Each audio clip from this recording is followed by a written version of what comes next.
প্রথমত মানে ভালো তো লাগারই কথা। নতুন সময়, নতুন দিন এসছে, আমরা উপভোগ করছি সেজন্য। কারণ একটা অনেক বড় যুদ্ধ, টানাপোড়েন, মানসিক দ্বন্দ্ব, আমরা সবাই একটা অস্থিরতার মধ্যে ছিলাম। একটা সেটেল ডাউন হলো, একটা ভালো নির্বাচন হলো, উপভোগ্য নির্বাচন।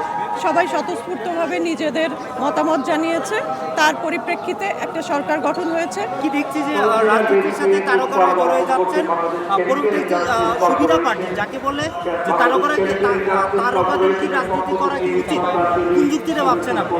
অনেকে রাজনীতি করে দেশের বাইরে পালাই যাচ্ছে, কি বলছেন, কি বলবেন? এখন তারকারাও তো মানুষ, তাই না?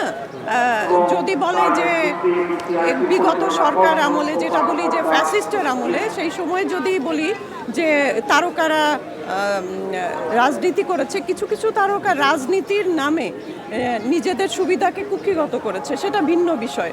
এখন মানুষের জন্য কাজ করতে চাইলে, নিজের ইচ্ছার প্রতিফলন যদি দেখতে চাই, তাহলে অবশ্যই কোনো একটা দলের সাথে সংশ্লিষ্ট অবশ্যই থাকতে হবে এবং সেটা নিজের পছন্দের দল হতে হবে। তা না হলে তো আসলে মানুষের সাথে কাজ করা, মানুষের জন্য কাজ করা একটু ডিফিকাল্ট হয়ে যায়। যে কারণে কেউ নিরপেক্ষ নয়।